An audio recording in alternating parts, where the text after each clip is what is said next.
Hello everyone. आपका बहुत बहुत स्वागत है थारा सारथी यूट्यूब चैनल पर। अपनी ये वेक्टर की एक सीरीज चल रही है जिसके अंदर लेक्चर 1, लेक्चर 2, लेक्चर 3 इसके क्वेश्चंस एंड इसके क्वेश्चन तीनों के क्वेश्चंस आ चुके हैं। आज अपन चालू करेंगे लेक्चर लेक्चर 4। तो लेक्चर 4 के कुछ कुछ टॉपिक्स है जिनकी मैंने ऑलरेडी लिस्ट बना रखी है। इनमें टॉपिक्स कवर करेंगे, फिर लेक्चर 4 के लिए क्वेश्चंस कवर करेंगे।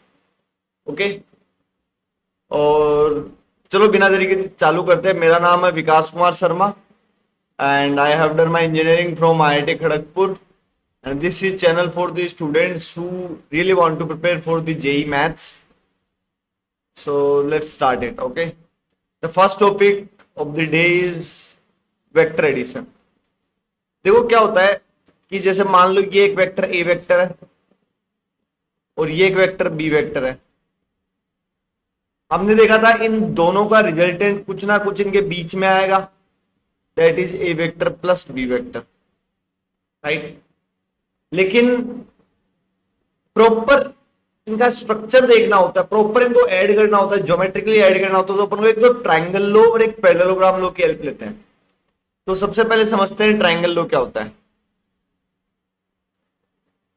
ट्राइंगल लो, जैसे मान लो ये एक वेक्टर है A, यहां से शुरू होकर यहां खत्म हो गया, यहां से एक दूसरा वेक्टर जा रहा है B, राइट। ये देखना इसका एक का हेड दूसरे के टेल से मिला है, तो इन दोनों को जो क्लोजिंग करेगा ट्राइंगल बनाता हुआ वो वेक्टर होगा, जो अपोजिट होगा, जो इसके हेड से हेड आके मिलेगा, उसको अगर मैं C वेक्टर बोलूं तो ये C वेक्टर जो होता है A vector plus B vector होता है।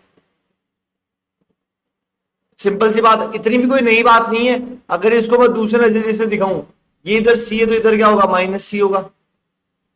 अब देखो भाई, ये वेक्टर और ये वेक्टर माइनस C वेक्टर की बात करूं, तीनों सेम डायरेक्शन में, तो इन तीनों का सम 0 होगा भाई। ट्राइंगल के केस में ये वाली बात मैंने बताई थी। इसी वे को काम में लेते हैं, बट ये भी ध्यान में रख लेना। सिंपल सी बात है, ज्यादा कोई बड़ी बात है नहीं। आगे बढ़ते अपन। दूसरा क्या होता है, एक दूसरा आइडिया। मान लो ये एक A वेक्टर है, ये इधर की तरफ एक B वेक्टर है। तो अगर मैं इन दोनों के पैरेलल एक एक वेक्टर और लूं, जैसे मान लो B के पैरेलल ये वेक्टर ले लिया, A के पैरेलल ये वेक्टर ले लिया, तो ये एक बनेगा पैरेललोग्राम। क्या बनेगा, पैरेललोग्राम, जिसका ये वाला डायगोनल होगा A vector plus B vector. ये जो डायगोनल आया, ये डायगोनल भी क्या होता है, रिजल्टेंट वेक्टर होता है। Am I clear. और जो ये वाला डायगोनल आएगा दूसरा वाला, वो होगा A vector minus B vector. Am I clear. बस सिंपल सा आइडिया ध्यान रखना है। अब ये आया कैसे, क्यों आया, उनमें ज्यादा अपन नहीं घुसेंगे क्योंकि अपन को सवालों में अप्लाई करना है इन बातों को। तो ध्यान रखना, अगर ट्राइंगल हो, ये वेक्टर तो एक क्लोजिंग वेक्टर, जैसे ये अल्फा वेक्टर है, ये बीटा वेक्टर है, तो इनका क्लोजिंग वेक्टर होगा अल्फा प्लस बीटा वेक्टर। अगर एक पैरेललोग्राम दे रखा हो, तो इसका जो ये इधर अल्फा वेक्टर है, इधर बीटा वेक्टर, उसका ये वाला डायगोनल होगा alpha vector plus beta vector, और ये वाला डायगोनल होगा alpha vector minus beta vector.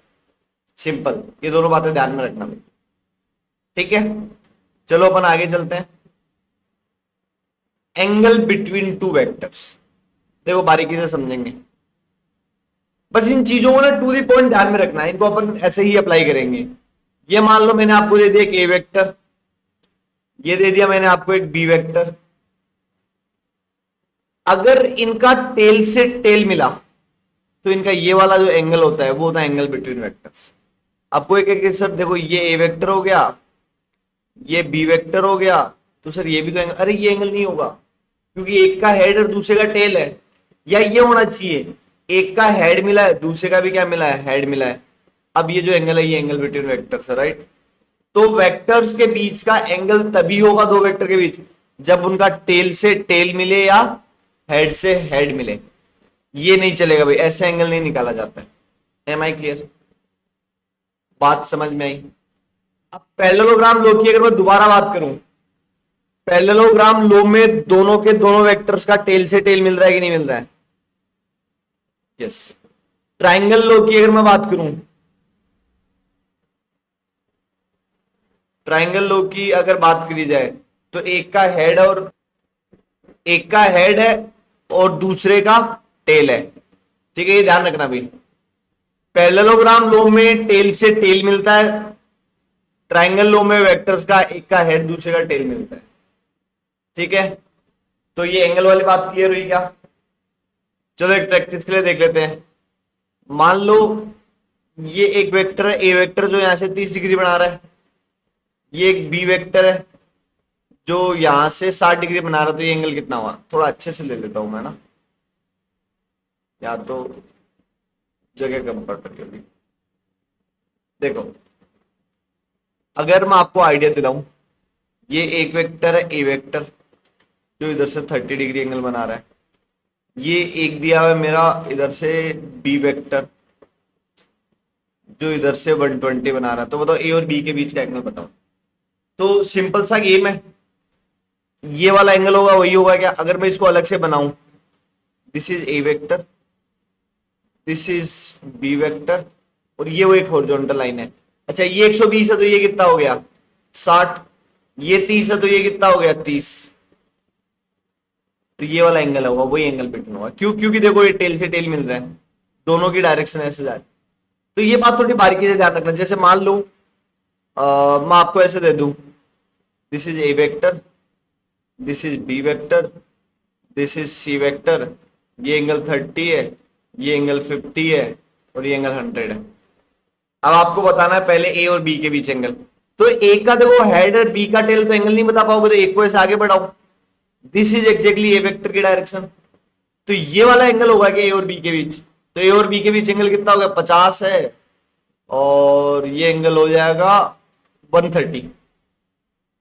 अगर मैं बी और सी की बात करूं, टेल से टेल मिल रहा है, तो ये हेड से हेड मिल रहा है, तो ये एंगल चल जाएगा 100 डिग्री। इसमें टेल से टेल है तो ये 30 डिग्री। M I clear? ये 50 डिग्री ए और बी के बीच का एंगल नहीं है, हेड से हेड मिलना चाहिए और टेल से टेल मिलना चाहिए। क्लियर हुई बात? आगे बढ़ते हैं चलो। Direction cosines and direction ratio. अब देखो एक्चुअली वेक्टर की चीजें स्टार्ट होने वाली है, बहुत प्यारी प्यारी चीजें स्टार्ट होने वाली है। अब तक तो मान के चला था बेसिक चीजें। मान लो ये एक वेक्टर है A vector, right. Let's say इसकी डायरेक्शन मैंने आपको दे रखी है 3 4 5। Am I clear? ध्यान से समझना मैं होता हूं, ठीक है। अगर मैं कहूं ए वेक्टर मेरा 3 4 5 है, अगर मैं एक नया बी वेक्टर लूं जो कि कितना है 6 8 और 10, इसका मतलब क्या है? वो बी वेक्टर भी तो इधर ही है, बस फर्क इतना क्या है, ए वेक्टर का डबल है वो। डायरेक्शन सेम ही है क्या इन दोनों की? इन दोनों की डायरेक्शन सेम है क्या? यस। ऐसे ही मैं एक सी वेक्टर लूं, वो क्या हो गया 9 12 15, अगेन इसी डायरेक्शन में और बड़ा वेक्टर है क्या? अगर मैं एक डी वेक्टर लूं जो कि क्या है -3 -4 -5, अगेन वो वेक्टर इधर की तरफ हो गया है, डी वेक्टर -a हो गया है, बट अभी भी डायरेक्शन मतलब जस्ट 180 अपोजिट है डायरेक्शन तो वैसे, बट ऑलमोस्ट अगर आप बात करोगे तो जो डायरेक्शन के ये तीनों पॉइंट है एक दूसरे के मल्टीपल नहीं है क्या? चारों ही केस में ये कोलिनियर नहीं है क्या? तो जितने भी कोलिनियर होंगे वो कोई ना कोई एक वेक्टर ऐसा ले लूं मैं, उसके लेमडा टाइम्स होंगे कि नहीं होंगे। यहां पे ले लो 3 4 5 ले लो, तो 3 4 5 के जितने भी लेमडा टाइम्स वेक्टर आएंगे वो सारे इसी डायरेक्शन में नहीं होंगे, अपोजिट हो सकते हैं बट कोलिनियर होंगे इनके साथ, राइट। अगर मैं इसको ऐसा भी लिख सकता था म्यू 6 8 और 10, तब भी ये सेम ही बात है। इसका मतलब क्या होगा, सारे वेक्टर्स एक ही डायरेक्शन के, अगर कोलिनियर कुछ वेक्टर्स हैं तो उनके लिए मेरे को एक वेक्टर की डायरेक्शन बता दो, बाकी सारों को मैं उसके एक लेमडा टाइम्स में लिख सकता हूं, नहीं लिख सकता हूं? यस। तो जो ये एक होता है, चाहे ये ले लो चाहे ये ले लो, इनके जो एक्स वाई जेड है इनको बोलते हैं डायरेक्शन रेशियोज। क्या बोलते हैं? Direction ratios. क्या बोलते हैं? Direction ratios. डायरेक्शन रेशियोज क्या होते हैं? कोई भी वेक्टर की एक्स डायरेक्शन में कितना है, वाई डायरेक्शन में कितना है और जेड डायरेक्शन में कितना है, इनको बोलते हैं direction ratios. Am I clear? कोई भी आपको डायरेक्शन वेक्टर दे रखा है, कोई भी आपको डायरेक्शन वेक्टर दे रखा है, उसका x component, y component and z component, ये तीनों मिलके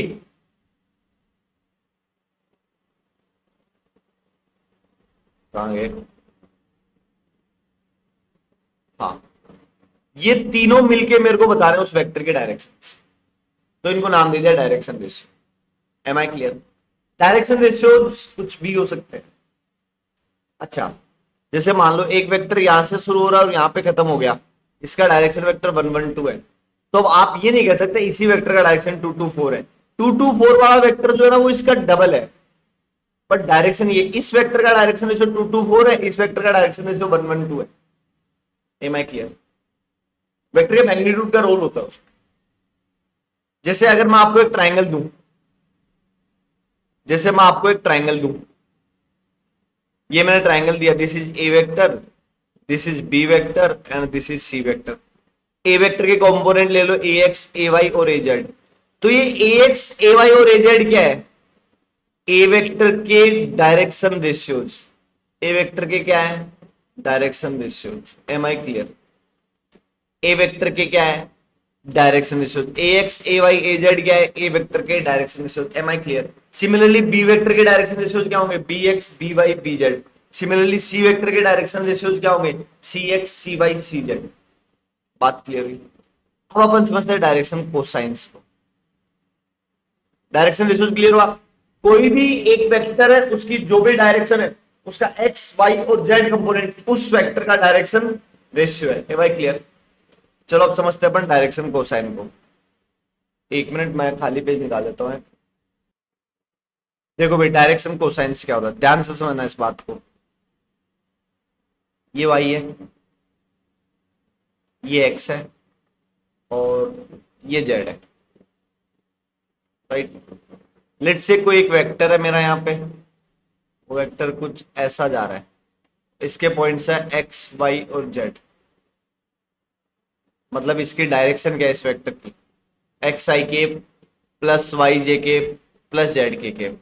तो मैं इसे कह दूं कि एक्स वाई और जेड ये हो गए मेरे डायरेक्शन कोसाइंस। क्या हो गए? Direction, note direction ratios. क्या हो गए? Direction ratios. किस वेक्टर के नाम देते हैं? चलो ओपी। तो ये डायरेक्शन रेशियोज हो गए ओपी वेक्टर के। सिंपल सी बात है, कोई दिक्कत नहीं है। अब ध्यान से देखना, ये जो ओपी वेक्टर है वो एक्स एक्सिस के साथ कुछ एंगल बना रहा होगा, लेट्स कॉल इट अल्फा। ये वाई एक्सिस के साथ कुछ एंगल बना रहा होगा, लेट्स कॉल इट बीटा। और ये जेड के साथ कुछ एंगल बना रहा होगा, लेट्स कॉल इट गामा। बात समझ में आई? अब देखो, मैं एक सीधी सी बात बता रहा हूं, इसका प्रूफ नहीं दूंगा। कोस अल्फा की जो वैल्यू होती है ना, इसका प्रूफ आगे मिल जाएगा वैसे ना, डॉट प्रोडक्ट पढ़ाने के बाद। X upon under root x square plus y square plus z square होगी, ये ध्यान रखना। कोस बीटा की वैल्यू जो वाई के साथ एंगल है वो होगी under root x square plus y square plus z square. और कोस गामा की वैल्यू वो होगी z upon under root x square plus y square plus z square. ये याद रखना है। फिलहाल जब मैं डॉट प्रोडक्ट पढ़ाऊंगा तो आपको मैं इसका प्रूफ भी दे दूं, क्योंकि एंगल कभी भी दो वेक्टर के बीच का एंगल निकालना हो तो उसके लिए डॉट प्रोडक्ट की हेल्प ली जाती है। उस पॉइंट के बाद छोड़ो, एक बार के लिए सीधा याद रख लो कि जो कोई भी वेक्टर अगर एक्स एक्सिस के साथ एंगल अल्फा है, वाई के साथ एंगल बीटा है और जेड के साथ एंगल गामा है, तो cos alpha cos beta cos gamma ऐसे निकाल। पहली बात क्लियर हुई? Yes sir. अब कुछ कुछ खास बातें पर नोट करेंगे यहां से। सबसे पहली बात, cos square alpha plus cos square beta plus cos square gamma, इसकी वैल्यू निकालो। Cos square alpha x square upon x square plus y square plus z square. Cos square beta y square upon x square plus y square plus z square. Z cos gamma square z square plus x square plus y. Sir ये तो one आ गया। Yes, ये खास बात है कि जो भी मेरे cos alpha cos beta cos gamma बनते हैं, ये एक्स एक्सिस, ये वाई एक्सिस, ये जेड एक्सिस, इसके अंदर अगर कोई भी एक वेक्टर है वो तीनों के साथ angle alpha beta and gamma बनाता है, तो इनके कोस की वैल्यू 1 होती है। कोस का सम 1 होता है। सबसे इंपॉर्टेंट बात है, ये भी ध्यान में होनी चाहिए। अब आपने एक चीज नोट करी, चलो मैं एक दूसरे डायरेक्शन से जाता हूं। हाँ भाई, इसको यूनिट वेक्टर में कन्वर्ट करो। क्या करो? Unit vector. यूनिट वेक्टर में कन्वर्ट करने के लिए क्या करोगे? एक्स वाई जेड ये पूरा वेक्टर है, इसको इसी के मैग्नीट्यूड से डिवाइड कर दोगे। ओके सर, तो ये क्या बना इधर से? एक्स को अलग डिवाइड, वाई को अलग डिवाइड। अरे सर ये तो ना कोस अल्फा कोस बीटा और कोस गामा बन गया। यस, यही तो बताया था, cos alpha cos beta cos gamma. इसका मतलब क्या हो गया? इस बात का मतलब ये हो गया कि जब भी आपको कोई एक वेक्टर दे रखा है X Y Z, OP vector दे रखा है, ये जो एक्स वाई जेड है ये तो क्या थे मेरे? डायरेक्शन रेशियो, इनको ऐसे सीधा लिख रहा हूं। लेकिन अगर इनको यूनिट में कन्वर्ट किया तो ये बने कि नहीं बने? पहला ये बना, दूसरा ये बना, और तीसरा ये बना।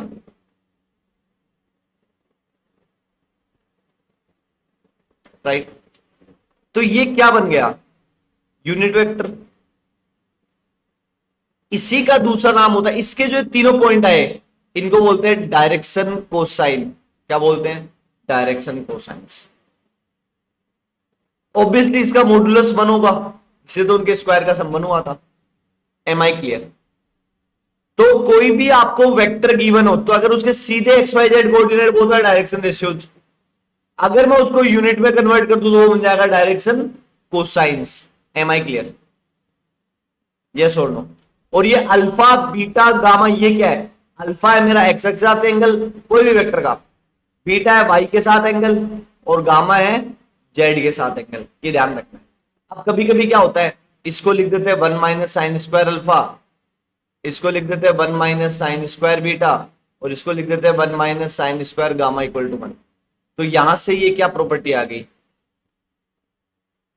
Sign square alpha plus sine square beta plus sine square gamma equal to 2 आ जाता है।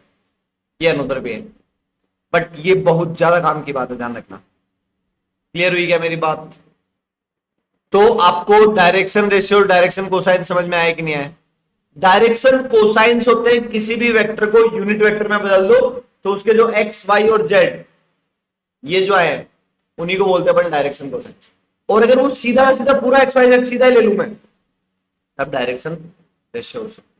ठीक है, चलो आगे बढ़ते हैं। Rotation of vector. मान लो ये एक ए वेक्टर है, अगर मैं इसको रोटेट कर देता हूं 30 डिग्री से तो ये नया वेक्टर बन गया बी वेक्टर।